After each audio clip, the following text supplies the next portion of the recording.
Welcome everybody to Gumshoe's podcast. Where you're here, you made it. It's a bit late, I know, but hey, I can I can release these podcasts whatever I want to. Got a bit of a creative, and by creative I mean chaotic, podcast here, so hooray for that. Anyway, let's introduce the two new guests. Well, actually, not new guests, but we have May here.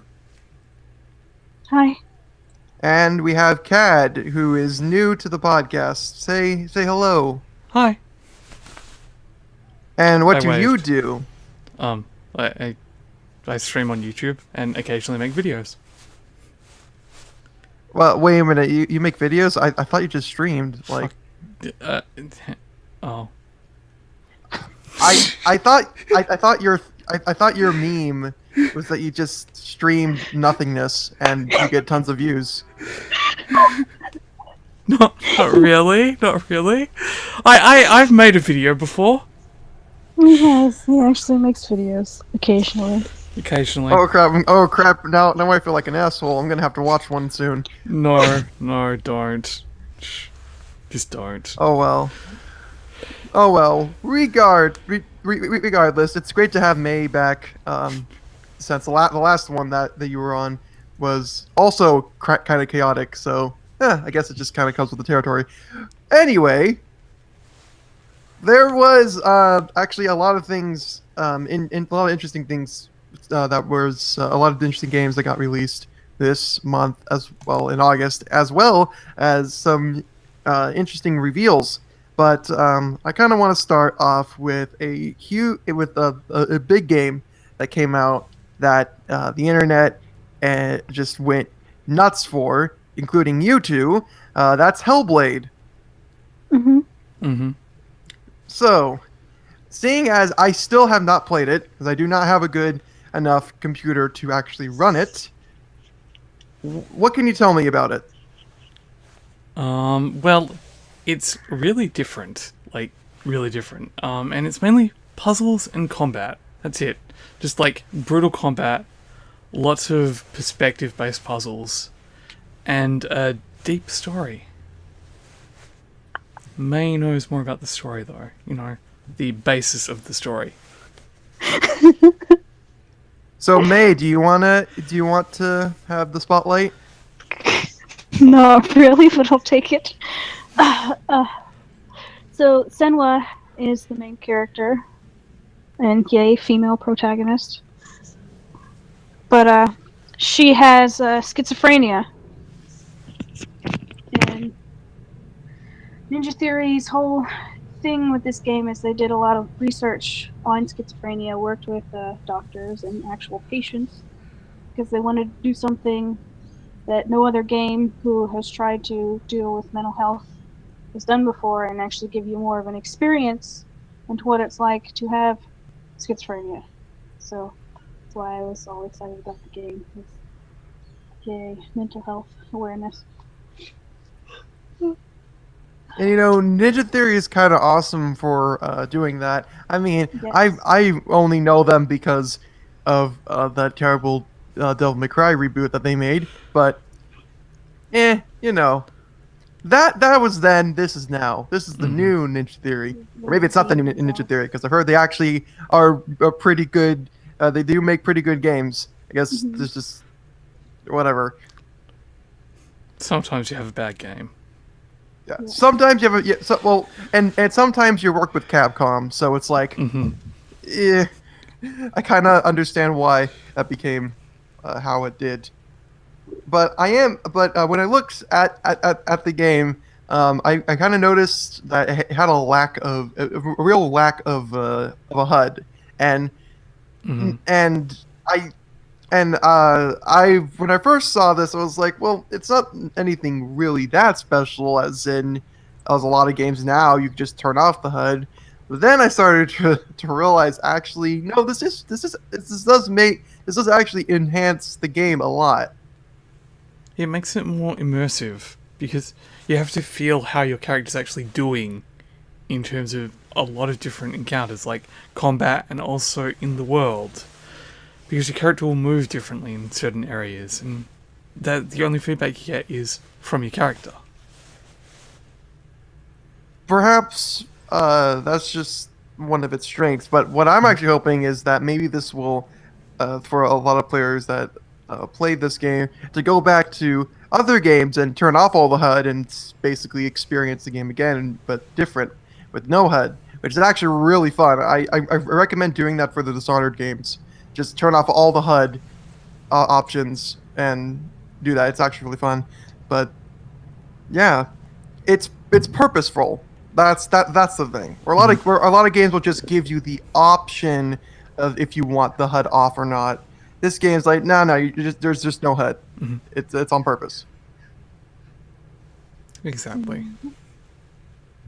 So the other thing I want to talk about with Hellblade is that some people have been calling this a AA game. You have no idea why, how this started, but I keep hearing this is a great AA game. I'm like, what does that even mean? Like, really? Because it's a middle ground. It's not quite an indie game, but it's not quite a AAA game because of the budget. But you don't call indie games A games, so... Yeah, it's like what are indie games? A games? It's you're boring A. But I totally get the mindset a little bit that it's not really indie, but it also has all these things that we would usually see in a AAA game, not like the greedy side, but more the presentation side of They're looking AAA to games. alternatives for publishing instead of going through the channels they normally go through. Because they've had issues with that in the past, they wanted to try something different. But they didn't want to just be quite an indie game, they wanted to make more of a name for themselves, I guess you could say. Yeah, it just goes to show that we really don't need publishers anymore, or we're at least getting to that point where we don't need big publishers as much as we used to. Mm-hmm. At least that's the idea. But I just want to say that from the streams that from you streaming the game and how much May talks about it and a lot of other people talk about it. I have to pick up this game at some point. You should. Because it's been a while since I've seen a game and I'm like, yeah, it's been a while since my opinion on a game has changed from, that looks okay to, oh wow, I really need to get this. I would like to say that it's more an experience game. It's the kind of game that instead of watching someone play, you really need to play yourself to get something why real so out of many it. people make let's plays. Wait, No, you need to play it yourself. You really do. so you're basically saying that it's worth experiencing on just. It's better to experience it than watch it. Absolutely. Because of what the game is. And it's not a full $60 game. It's what, 40? 30. I think. 30. Oh, 30. Oh, there you go. That's only 10 more than Sonic Mania, ladies and gentlemen. So it's worth it. Waiting for you to It's worth it in my opinion. But yeah, anyway, let's move on to something else. Some news now. Speaking of AA game things, let's talk about We Happy Few and how it's now a AAA game with a full $60 price tag, a collector's edition, pre-order bonuses, the works. How much am I allowed to swear? You can swear as much as you want. Though this will just be your swear warning. There you go. I don't have a swear jar or something, in case you're wondering. I think they're a bunch of fucking cunts for actually doing that. It's just ridiculous. That game is not worth $60. It's not. Wasn't it originally 40? It was or 30. It was like 30. And I didn't feel it was worth it at that price point. It's just ridiculous. I mean, when I first saw the trailer for that, and I thought like, oh, okay, it's kind of like a Bioshock-esque. That's the kind of feel they're going for. And then I looked at gameplay, and I'm like, wait, why? It's not worth it. It's really not. It annoys me. It just. But annoys now, me. but the biggest thing. Oh, I'm sorry, mate. Do you want to talk? Because the game's not finished, so why move it up such a high price? I know, and like, here's the thing: it's still in early access, but they raised the price of the early access to a ridiculous price no one will pay for early access. Yeah, everyone that is gonna get the game are the people are the people that still like it when they bought it when it first came out and on early access before the price raise. Another thing to note is that apparently they did partner up with was it Gearbox? Yeah, I think it was Gearbox. Yeah, and oh boy, that's gonna be very interesting.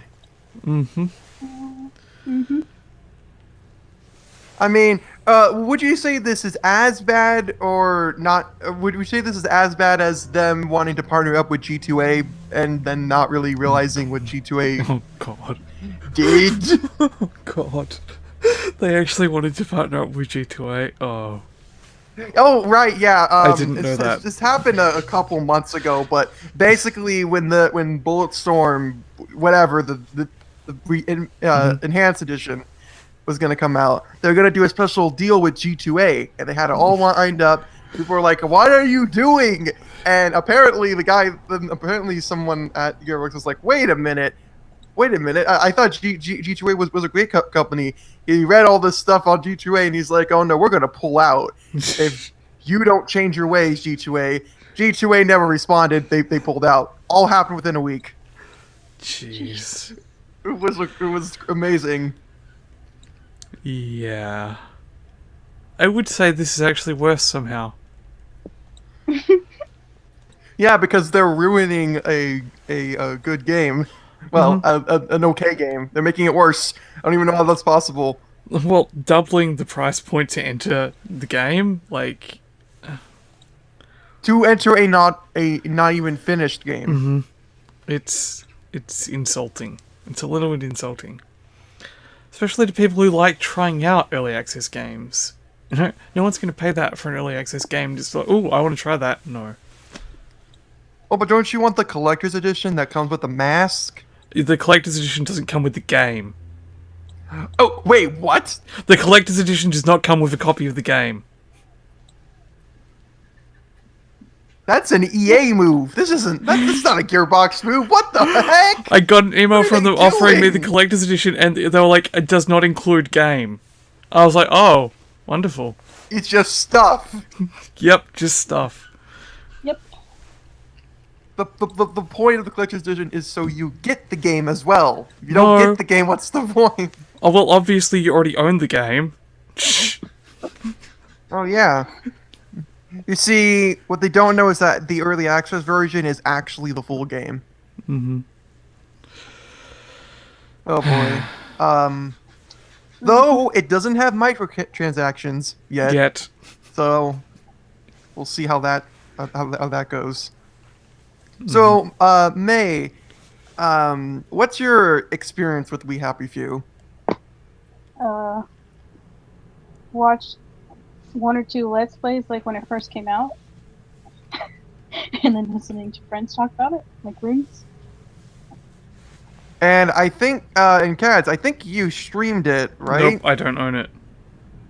Oh. Nope. You just... And I never will, because that price is ridiculous. I'm not paying for it. I don't want it. I just don't want it anymore. I don't think now. it was Rune who streamed the game like a long time ago. He did mention that.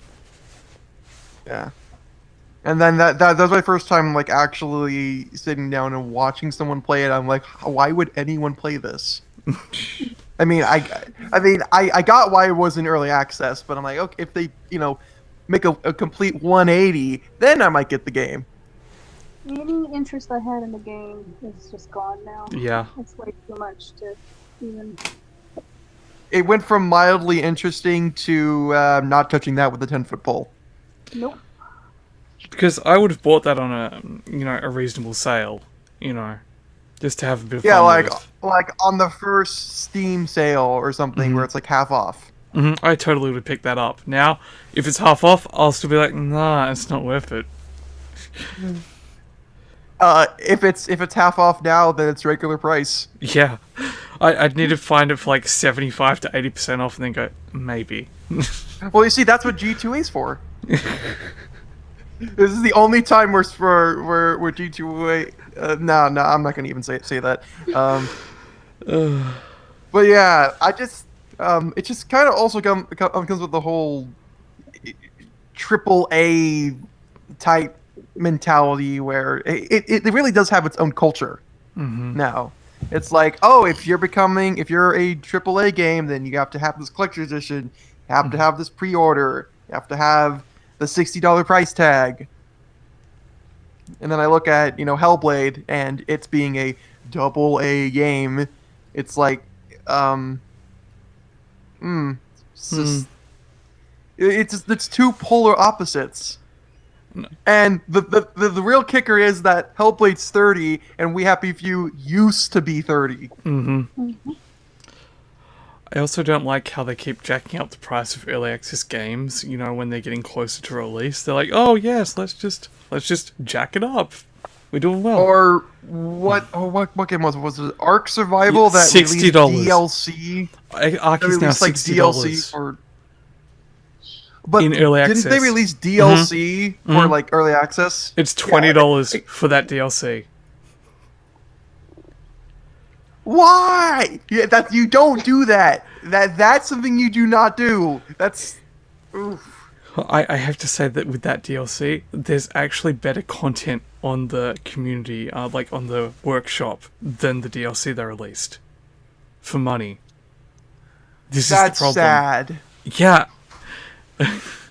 And they've jacked up the price to $60 for the early access game. I'm just still at a big loss for that, because I just the whole point of early access and the reason why Steam has it is generally good. It's so you get to see a game in the works and give feedback, which it makes sense why I do want that. And again, it also makes sense why you had green light kind of ruined that. But hey, yeah. You just gotta but like now that we had green light and that whole fiasco and that's being wrapped up, now we're gonna I have a feeling that sooner or later early access is just gonna become dead at some point. If it continues this way. Here's my problem. Early access is basically you paying the game company to let you beta test for them. And they want to jack up the price of beta testing. Yeah, Or alpha testing. That's something. Yeah, oh man,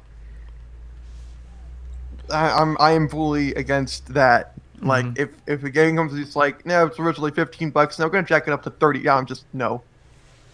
Just for an early access, no. Like, when they fully release, sure, but while it's in early access, why?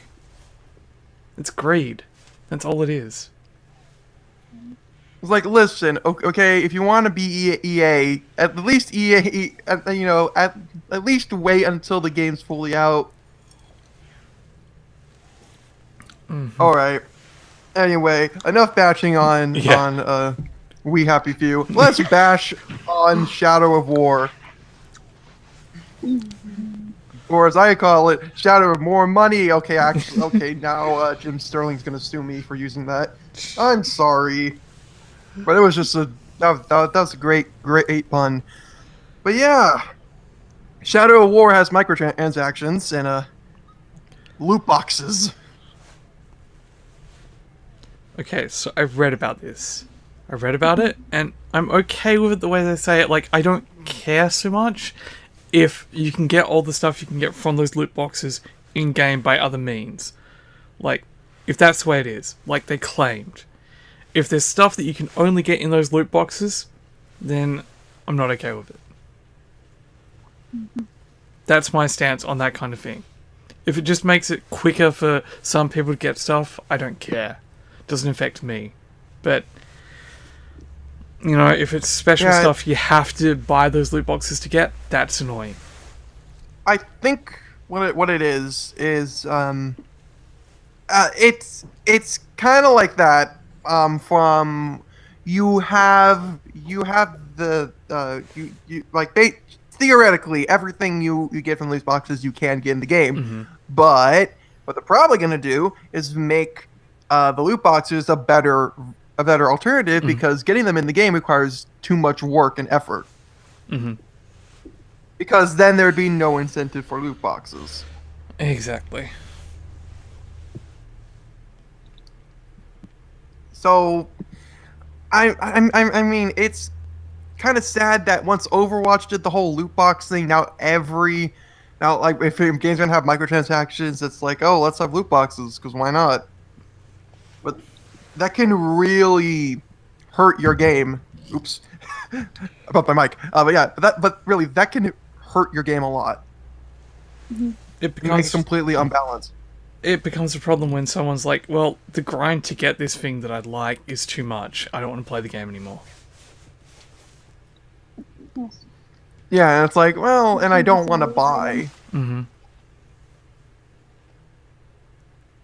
But one of the biggest, one of the biggest things is that they apparently have like two. There's one of those that you have two different types of currency. Like the one currency you earn in the game, and then one that specifically you pay for. And Like freemium games? it's just Yes, exactly No. like freemium games.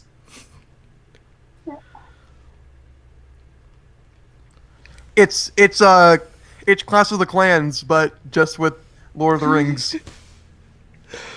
Oh no! You know the sad thing is that's probably an app. God, it probably is. And if it's not, it will be. Yeah, someone's just going to take the idea from your video. That's what's going to happen. I'll make it myself and make money. Off microtransactions. Yep. But oh boy, I still haven't played Shadow of Mordor. I heard it was really good. I enjoyed it. I heard it was And I mean, when Shadow of War got announced at E3, I think it was this E3 when we finally got some like gameplay and stuff. That looked really interesting, but I kind of hear some people basically kind of saying that it doesn't look as good as Shadow of Mordor, I haven't really looked at which much makes on me it. kind of worry. Which makes me kind of worry that like this is just a cheap version that they made super quick to try and make a few bucks. I mean, this is I mean, isn't Shadow of War WB Games? I'm not sure, but probably. I think it is, and that's also like ooh, you know. So yeah. I just hope that we get good games, and I'm always sad when those good games turn out to not be good. Smart Bros. What's that? Yeah, the publisher is. Thanks, May. You're welcome. So, anyway, enough bashing on Shadow of War. Let's talk about something that I'm actually excited for. Shenmue 3. It actually got a official teaser with not with no voice acting, just kind of saying, "Hey, by the way, don't forget about the game." But They didn't put in the movement for the characters' faces. yeah, and the internet was like, "Oh my god, these graphics, they look so terrible." I don't know much about the games. or the series, to be honest. I also don't know anything. So, you take the lead on this. Yeah. Oh, okay, fine then. I'm gonna have to take the lead here. So, I still haven't played 1 or 2, but you want to know why? Because those were Dreamcast games. Oh, really? You probably know why the third one wasn't made, right? I see. Fair enough. Yeah. Yeah. So, what I understand since is that they're actually really good RPGs. Oh, and okay. it was supposed to be a trilogy. And apparently one and 2 still hold up really well, but you can only get them if you have a Dreamcast. So that's why I do not have it, unless there is some. That's why I really want there to be a HD port of 1 and 2, or at least just port 1 and 2 to Steam. And like, come on, Sega, please do that. But and it was planned to be a trilogy, so it was going to be 3 games. But of course, with the Dreamcast not really selling well, the third game was never made, and the story was left up to a bad cliffhanger, Oh, like really bad. I see. So the reason why people wanted a third one was so they could finish the story. So generally, a lot of people, and I'm pretty sure if you check on the comments of the YouTube, a lot of people will be nice, like, oh, I don't really care about the graphics, I just care about the story. And that's kind of where most of the fans are at. It's like, I don't care if it looks super crap, but it just, as long as the story is good. And then it kind of got to a whole debate of, well, do graphics matter, and all of that stuff. But yeah, that's basically the whole deal with Shenmue 3. Oh, and the fact that it was a Kickstarter. I see. And apparently, Sponge, if you're listening to this, I can't believe you actually gave to that Kickstarter without knowing what Shenmue was. Jeez, fun. He literally told me that. I was like, I told him, it's like, I can't believe it. Just at least do a little bit of research.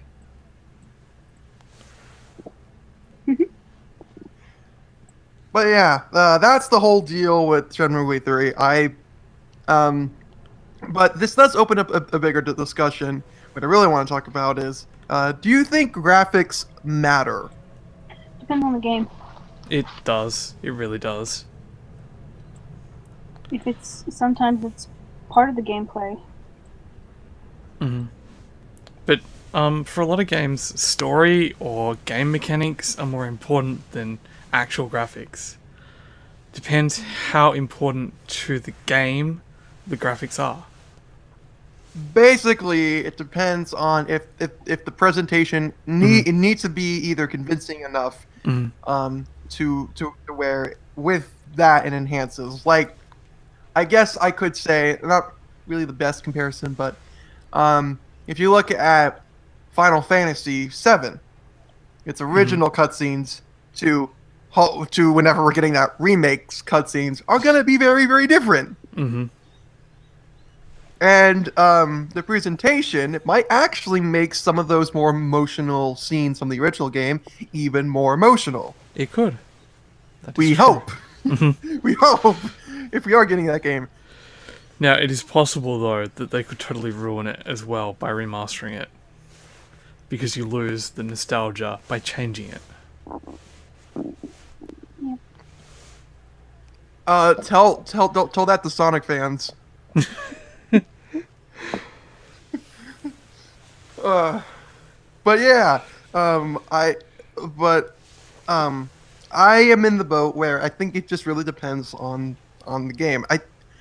If the game is trying to have a really good presentation and it looks like Minecraft, I'm gonna be like, It's like, imagine if a Telltale game looked like Minecraft. Oh wait. Jeez. Yeah, just imagine. Yeah. Yeah, and imagine if that got a second season or is getting one. It's already had it. It's out. Oh. At least the first episode is out. Oh no. I'm sorry. It's Minecraft: The Quest for More Money. Like it literally has it literally has more than the 5 episodes that Telltale games usually have. Like the Of first course. season has more than What that, is it and it's like, now, oh isn't it? my god. I'm sure all of them are in my house somewhere. I unfortunately own season 1 of that now. Who gifted it to you, or did you buy it? That Telltale Humble Bundle. Oh, okay. This makes this makes it less guilty. You Yeah, just, but it just I still went and redeemed the keys. it just came. It's the baggage. It's like no, can't I just have this game? Nope, you gotta accept it. You gotta accept it whole. You gotta accept the entire thing. You gotta take the good with the bad. Yeah, you do. But oh well. Anyway, some interesting news regarding the Xbox One X. Dumb name. We know. Yes. It's fine. It's coming pretty soon apparently, and there are pre-orders already out for the Project Scorpio edition, which I mean is just an Xbox One X, but it has That name on it. like the words Project Scorpio on it Yeah. and on the controller, and that's it. Oh, cool. Totally worth it. So gonna go buy that. Most Mhm. Xbox One X owners won't own a yellow marker. No, oh crap.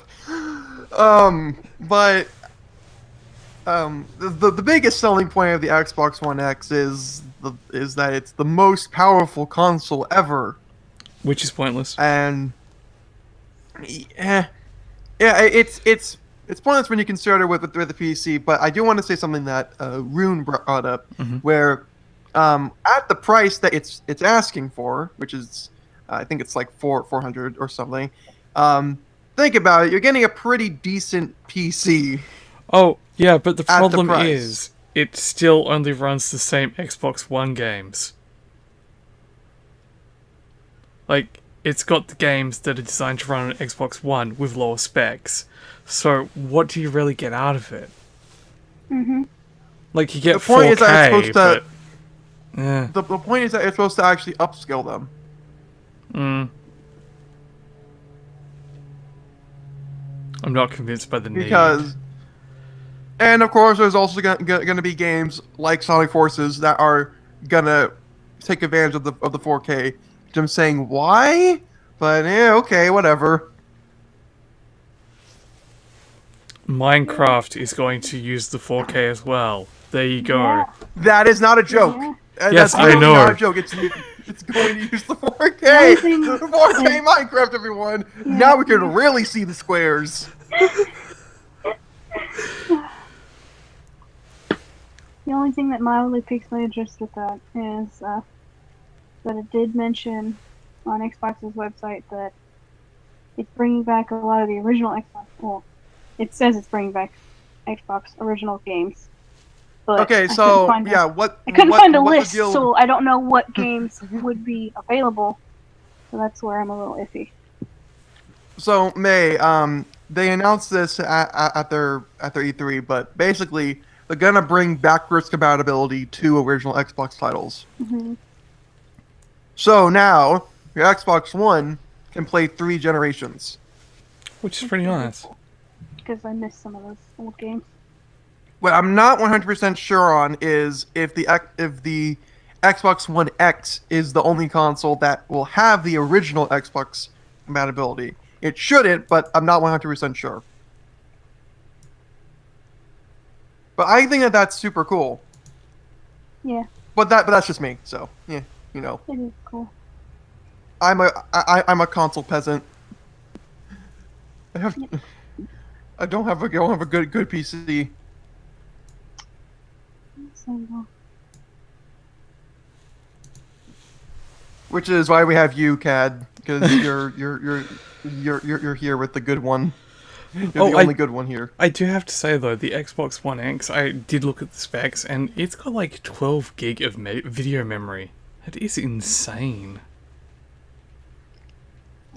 12 gig. Yeah. That's a Titan X, basically. Like even I mean, the it's 1080 probably Ti is super 11. worth it. Mm-hmm.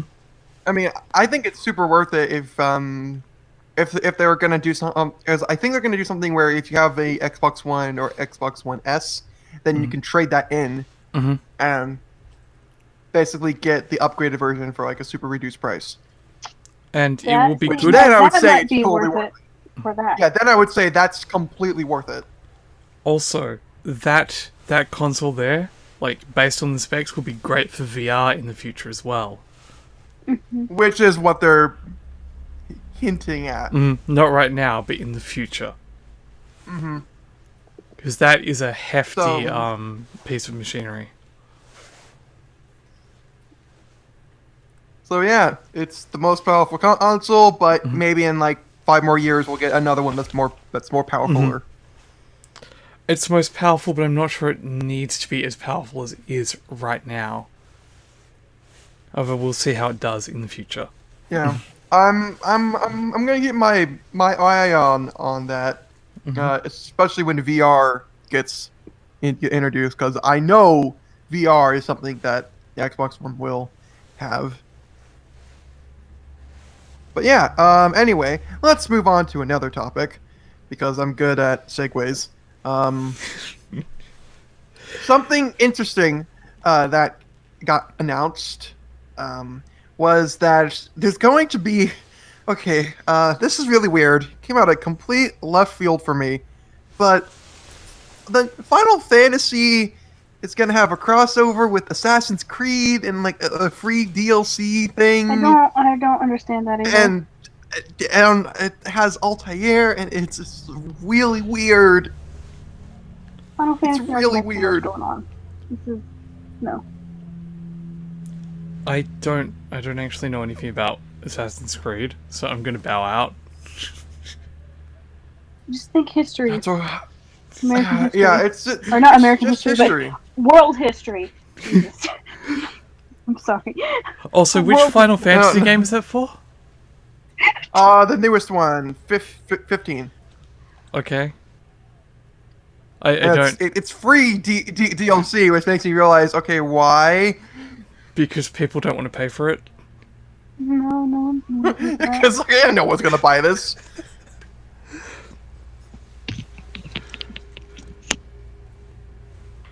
It's just weird. I don't know. But now I'm even more confused. Like, okay, so where does this fit in the Assassin's Creed timeline? Where does this fit in Final Fantasy timeline? I don't know. And then It has doesn't something- that mean that Assassin's Creed and Final Fantasy are happening in the same universe, then? Yeah, it's Or is this gonna be no? This is like a different universes thing. They collide. I have no idea. It's just weird. Though what really sucks is that I did hear that the lore of Assassin's Creed is like very deep and complex, and like you would like just look up a wiki page, you can actually understand this, because like it is. It's very complex. because it has like comics and everything, and those have I actually heard that some of those were pretty good, but it's just like, oh yeah, I don't know.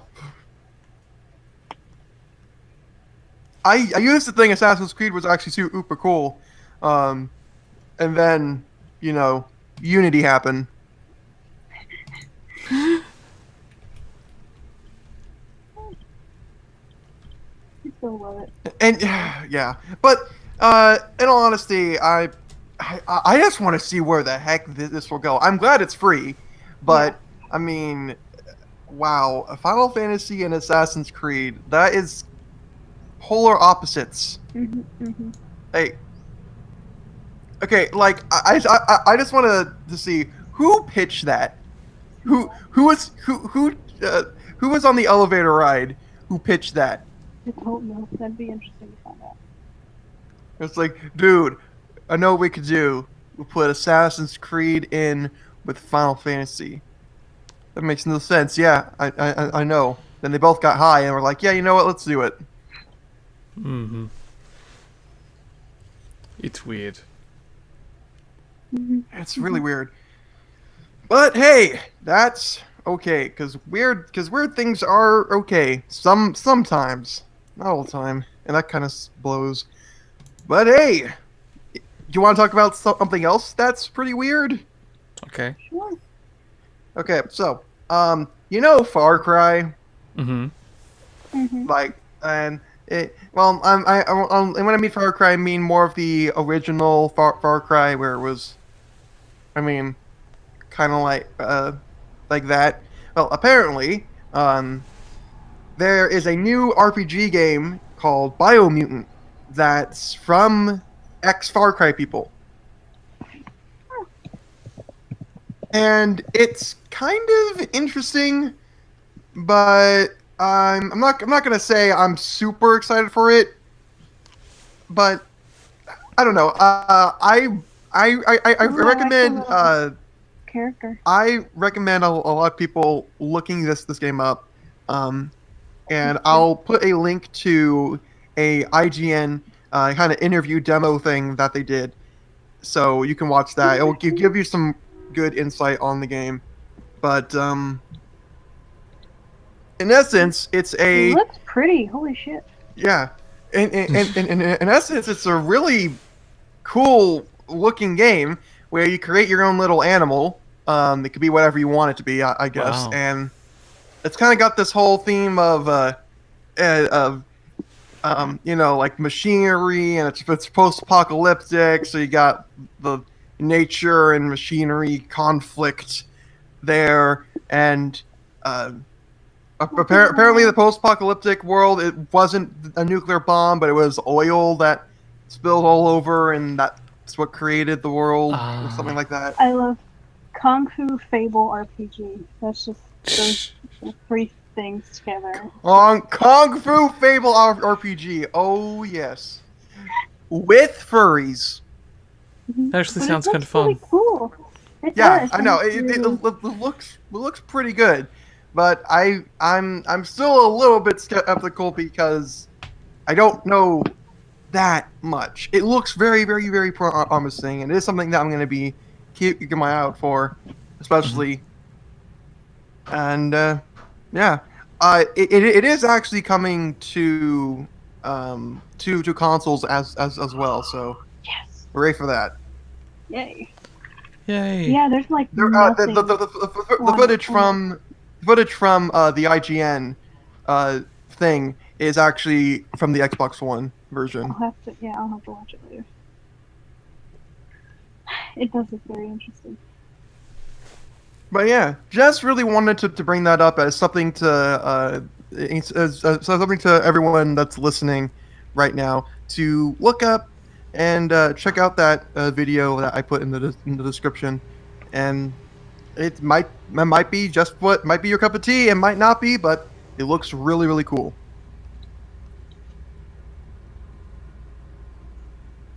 So yeah, with that said, let's move on to some other games that got released last month. So, do you guys remember Lawbreakers? Vaguely. You know, that game that looked like an Overwatch clone, but it kind of wasn't, but actually it kind of was. I just want to bring this up really short. I forgot that Lawbreakers was a thing. I think the whole world forgot it was a thing, and it released during a major Overwatch update. Oh, It God. stood no chance. Oh. It literally stood no chance for it to open. Yeah. It's worse than Battleborn. Ooh, poor Battleborn. And we all know how terrible of a launch that was. This is like Battleborn 2.0. It just never It's- stood a chance. It's a heavily saturated market. Mm-hmm. Yeah. It's like you can't release a new game like that while Overwatch is say, hey, here's our new update, Mm-hmm. changing everything. It's like, oh And yeah, yeah, did not looking stand a at some of the chance. characters, they look kind of. But yeah, I just really wanted to bring that up because it's always kind of sad when a game never really gets a chance. Yeah. Mm-hmm. And releases Because can kill. yeah, yeah, you only get one chance to release. Mm-hmm. At and that's it. So, I'll listen to people to all these people. Um, if anyone is still playing Lawbreakers, are the servers still up? Is there people actually still playing the game? Like, can you get into an online match? I don't even know anymore. Maybe it's just dead. Maybe it's like the Doom multiplayer on consoles. It's just dead. No one plays it. Oh well. With that said, let's move on to another game called Agents of Mayhem from the same people that made Saints Row. I looked up some gameplay. It looked cool to me.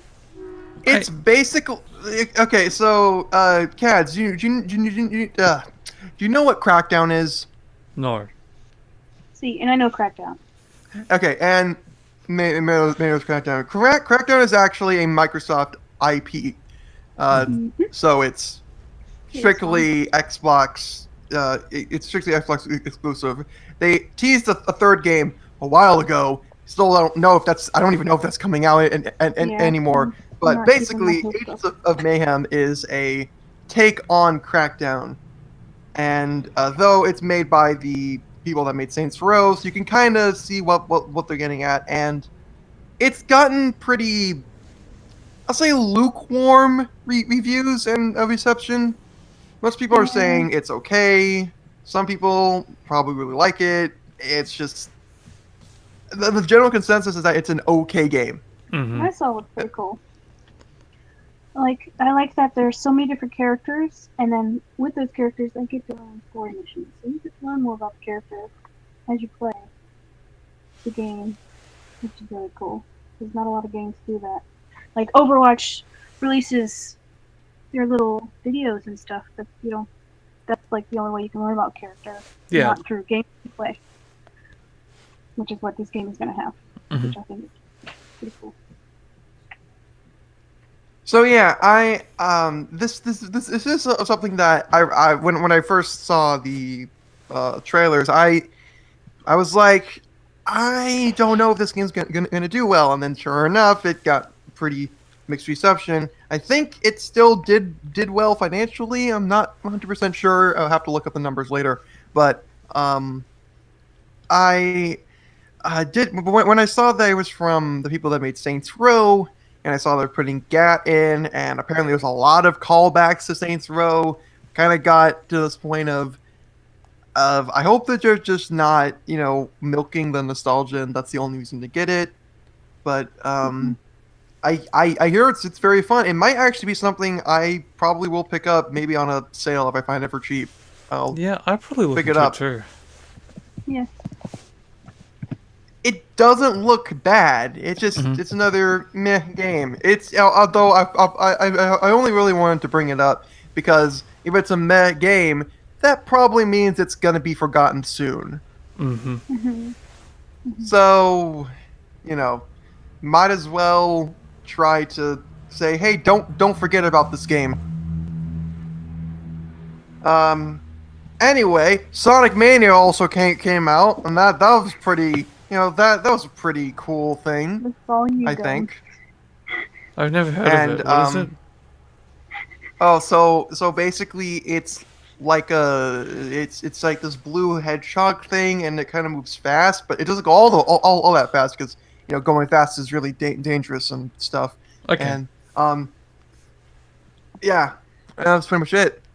There's also like a fat guy you beat up, Ah, and yeah. what's his name? I think his name is Dr. Rowe Eggman. Ah, okay. Robotnik. No, it's Eggman now. Everyone calls him Eggman now. Sorry, I'm not hip with the. Hang on. Dr. Robotnik is Eggman? Yes. Yes. Really? Yes. Okay, so because here's what happened: us Americans and even in Europe, they changed Dr. Eggman's name to Dr. Ivo Robotnik. Okay. He was still called Eggman in Japan. Then Sonic Adventure came out, and they referred to him as both names. So like the characters call him Eggman as a joke, but his real name is Dr. Ivo Robotnik. But then later on, everyone just started calling him Eggman now. Okay, fair enough. Because continuity, what's that? That sounds weird, but okay. I'm okay with it.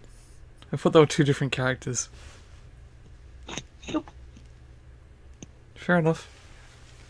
But yeah, I mean, I could go into so much detail about Sonic Mania. It's all I ever wanted. It's terrible that PC people had to wait a week. By the time we're recording this, I think the PC version is out. It should have came out, I think, August 25th. I think, but still, that's like more than a week. I think that's like 2 weeks of a wait. So, for those that were avoiding spoilers, I hope you did, and I hope that you enjoy the game because it is really good. I would go more in depth in it, but as kind of a, I kind of plan on making the next My Two Cents video about it. So, yeah, you'll know whenever I get around to making that.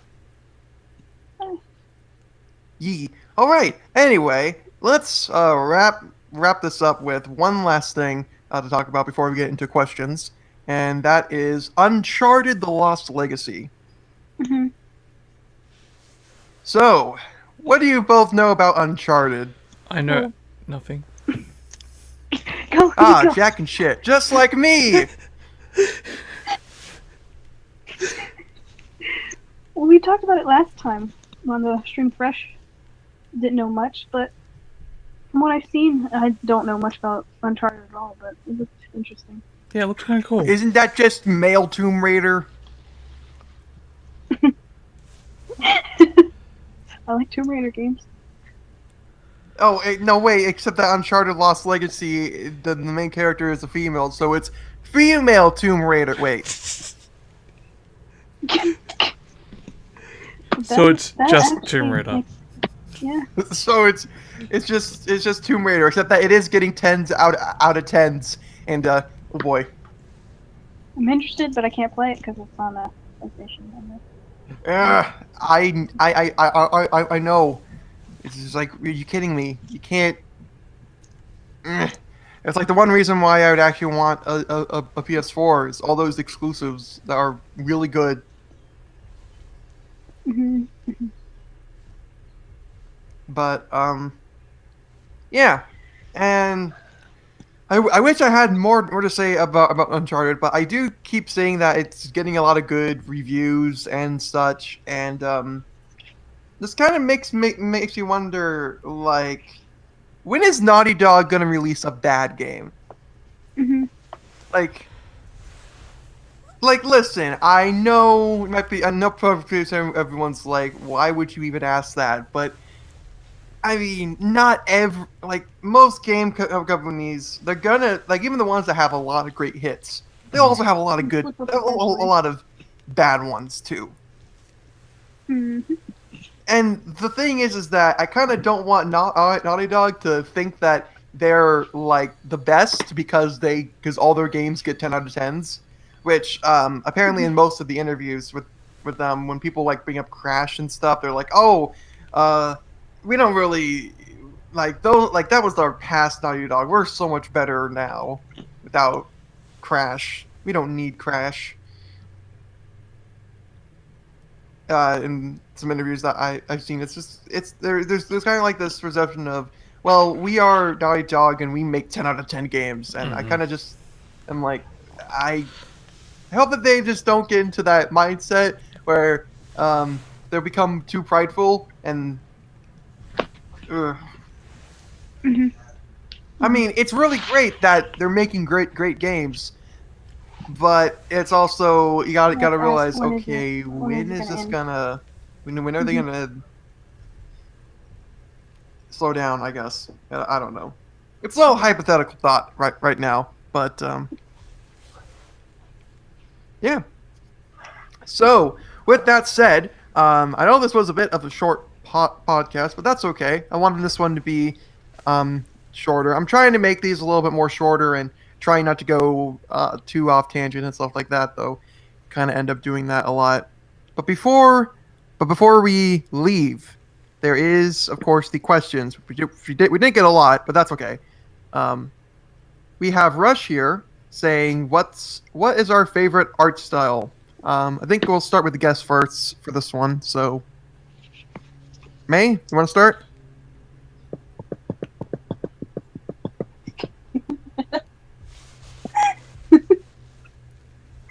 Oh What's the no, May conversation is. rush about this? Shit.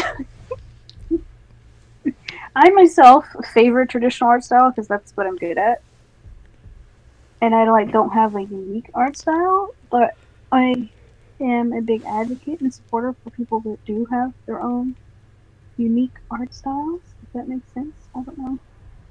I just like art. I just like absorbing art as much as I can. You see, my take is that when you ask me what my favorite art style is, are you asking? There's no like. There's. So many ways to interpret it. I. There's so many ways to interpret it that if I say like, oh, I like this realistic style a lot more, but then I don't know. It's just I think when you try to categorize art, it doesn't work. Mm-hmm. Rush used to be more specific. Yeah, you have to be you have to be more like just like basically say, okay, out of these three styles, which one do you like the best? Then I can do that. But Mm-hmm. there's I mean I guess I could say there's the whole stylish angle that I could bring up, but there's also the other uh but there's also like the complete the side of you of like a anime style, but then there's ones that aren't all that way. I don't know. It's Rush. This is the first time that I'll say You you have a asked whole us. I podcast think on this. I think Rush asked us a trick question. I think we weren't supposed to answer that. It's possible. I like art. Yeah. That's all I've got. I like art. Oh well. Anyway, Sponge asks, "What's our favorite pizza joint and topping?" Topping? Pepperoni? Yeah, topping. You know, like Traditional? pepperonis, Pepperoni? pineapple. I don't You know. said topping. You said topping, so I'm No, assuming you mean one.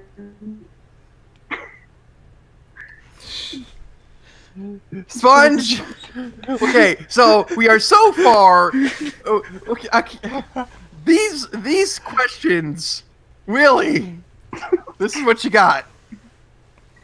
Pizza joint, though, like, I heard that Papa John's was very memeable, so I don't I'll like say Papa Papa John.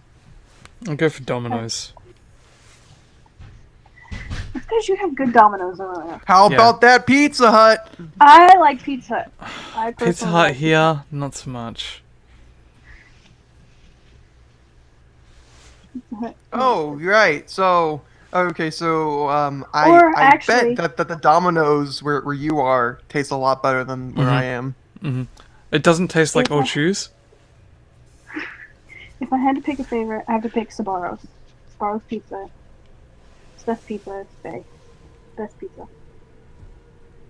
Okay, so then here's a question: do you like your pizza Chicago style or thin? Deep dish. Ah, the third option. Pan. As we call it, deep pan. Mm-hmm. It's nice and thick. It's good. Nice. Anyway, Oh, well, this is a question for only me, so sorry. Favorite song and stage from Sonic Mania? I'll just say Press Garden Zone Act 2 because I love ice levels, and that track is freaking amazing. So, there we go. And now for our last question. Oh, you gotta be kidding me, Doge. Come on. Really? Favorite Sonic sound effect? The heck? The ring sound effect. The one you get. Yeah, the one where you jump on things. I don't even know how to answer that. I don't know. I like the tring. I like the one where Sonic dies. because it makes me think of the inevitable death that will consume us all. It'll make us think of the end. And also that time in Sonic CD where if you wait for 9 minutes, Sonic just stops and commits suicide and ends the game. Wow, does he? Does he? Okay, because in Sonic CD, if you just let the time go for like a full 9 minutes or so, then Sonic will just wave his finger, jump off the screen, and it will say game over. Oh wow. Wow. That's kind of sad. Never been sad for a Sonic game before. Holy shit. But yeah, that is my favorite sound effect, the one where he dies, because we can all relate to that.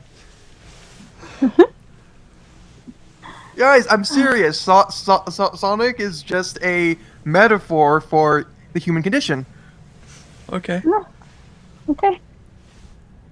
Oh dang it! You're supposed to debate with me on that. I've never had people that just agreed with me. There you go. Nah, this is It supposed made to work. sense. It made sense. Mhm. Totally. You're just rushing Oh. through life, trying to collect all the rings, and then you die. Mhm. Mhm. You try to get the best, but then there's things that just come your way, and you keep. So I'm guessing you the keep rings trying. are consumerism, materialism.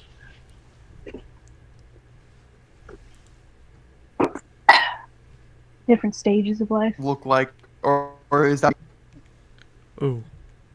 for communism? You broke up really badly and said That's communism. okay. So, maybe it was the Russians as I was talking bad about communism. Maybe. Man, when did this podcast become so political? I don't mean to do that. I don't know. I have no idea. It was Sonic. It was Sonic. We were just talking about Sonic, we're having a good time, and then politics. Guess you can't talk about Sonic ever again, Rude. Done. Wow. Well, yeah, well, I think Rune will be okay with that.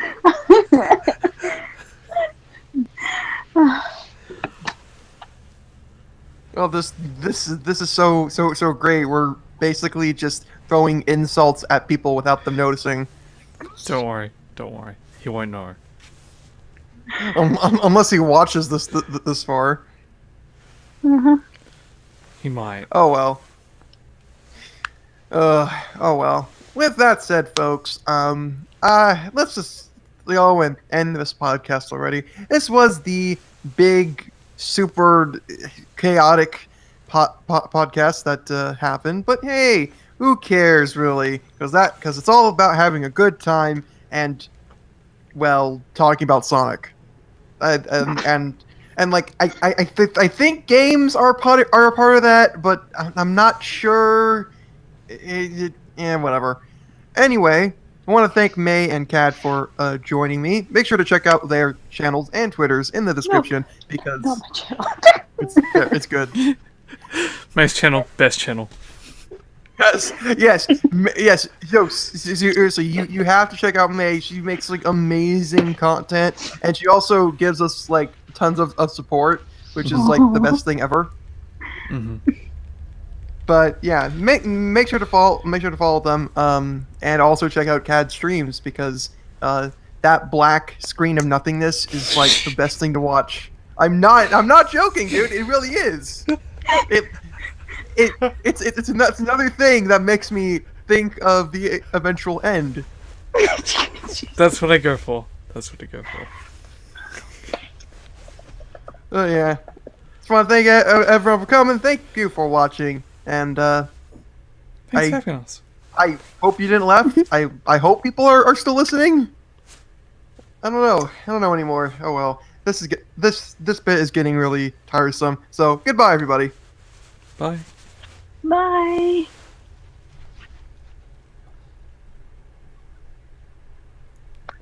Fuck.